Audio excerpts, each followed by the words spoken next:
ഇന്നത്തെ ദിവസം രാവിലെ എണീക്കുന്നത് അച്ഛൻ്റെയും അമ്മയുടെയും ഒപ്പം തന്നെ ഏട്ടനും ശബ്ദം കേട്ടുകൊണ്ടാണ് കേട്ടോ.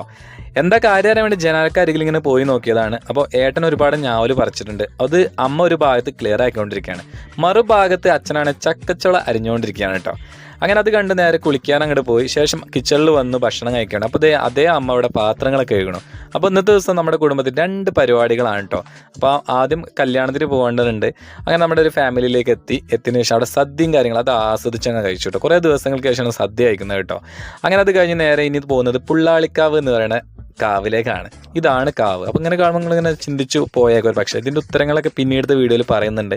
എന്താണ് ഈ ഒരു കാവിന് 82 ഏക്കർ ഭൂമി ഉണ്ടായിരുന്നു. ഇന്ന് ഈ കാവിൽ ക്ഷേത്രങ്ങളൊന്നും തന്നെ ഇല്ല. എന്തിനാ അത് തിരിച്ചു പിടിക്കാൻ വേണ്ടിയിട്ട്, കാവ് നിന്ന ഭാഗം തിരിച്ചു പിടിക്കാൻ വേണ്ടിയിട്ട് കേസും കാര്യങ്ങളൊക്കെ ആയിട്ട് പോയിട്ടുണ്ട്. അപ്പോൾ ഇതിൻ്റെ മറ്റു കാര്യങ്ങളൊക്കെ പിന്നീട് ഞാൻ അറിയിക്കുന്നതാണ് കേട്ടോ. എന്താ ഇത് കഴിഞ്ഞ് നേരെ ഇന്ന് വൈകുന്നേരം റിസപ്ഷൻ ഉണ്ട് നമ്മുടെ പ്രിയ സുഹൃത്തിൻ്റെ. അപ്പോൾ അതേ ഞങ്ങൾ പോകുന്നു എന്ന് പറഞ്ഞിട്ട് നമ്മുടെ സജിത്തേട്ടൻ ഒരു വിശ്വാസമില്ല. അവസാനം വീഡിയോ കോൾ ചെയ്തു, സ്ഥലങ്ങളൊക്കെ ഇങ്ങനെ കാണിച്ചു കൊടുക്കണം അദ്ദേഹത്തിന്. അപ്പോൾ അത് കണ്ടപ്പോൾ അദ്ദേഹം ഷർട്ട് ഇടുന്ന കാര്യമാണ് ഇപ്പോൾ നിങ്ങൾ കണ്ടുകൊണ്ടിരിക്കുന്നത് കേട്ടോ. കാരണം നമ്മൾ അത്രയും വിശ്വാസമാണ്. ഞങ്ങൾ എന്തെങ്കിലും കാര്യത്തിൽ പോകുന്നു പറഞ്ഞു കഴിഞ്ഞാൽ ഇത്തരത്തിൽ തെളിവൊക്കെ കാണിച്ചു കൊടുക്കണം. എന്താണെങ്കിലും നമ്മുടെ റിസപ്ഷൻ നടക്കുന്ന സ്ഥലത്ത് എത്തിയിട്ടുണ്ട്. കുറച്ച് വൈകിട്ട്, കുറച്ചല്ല വളരെയധികം വൈകി എന്ന് വേണമെങ്കിൽ പറയാം.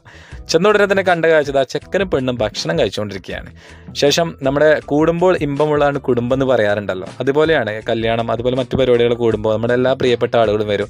അവരുടെ ഒപ്പം നിന്നൊരു ഫോട്ടോ എടുക്കലും കാര്യങ്ങളും വർത്താനം പറയലും അങ്ങനെ ഒരുപാട് കാര്യം. ഒപ്പം തന്നെ നമ്മുടെ രാജുവേട്ടനെയാണ് ഇപ്പോൾ നിങ്ങൾ കണ്ടുകൊണ്ടിരിക്കുന്നത്. അതേ നന്നായിട്ട് പാട്ട് പാടുന്നില്ലത് ഞാൻ ഇന്നാട്ടോ അറിയുന്നത് സത്യം പറഞ്ഞു കഴിഞ്ഞാൽ. അപ്പോൾ ഇതുപോലുള്ള കാര്യങ്ങളൊക്കെ അറിയുന്ന ഇത്തരത്തിലുള്ള വേളകളിലാണ്. അപ്പോൾ ഒരുപാട് അറിവുകളും ഒരുപാട് ചിന്തിക്കാനുള്ള പുതിയ ചിന്താഗതികളൊക്കെ മനസ്സിലേക്ക് പകർന്നുകൊണ്ട് ഈ ദിവസം എന്നോട് വിട പറഞ്ഞ് പോവുകയാണ്. അപ്പോൾ നൈറ്റ് യാത്ര എന്നാണ് എപ്പോഴും സുന്ദരം കേട്ടോ. കാരണം പ്രത്യേകിച്ച് ബൈക്കിലൊക്കെ വരികയാണെങ്കിൽ. അപ്പോൾ ഇന്നത്തെ ദിവസത്തിനോട് യാത്ര പറഞ്ഞുകൊണ്ട് പോവുകയാണേ.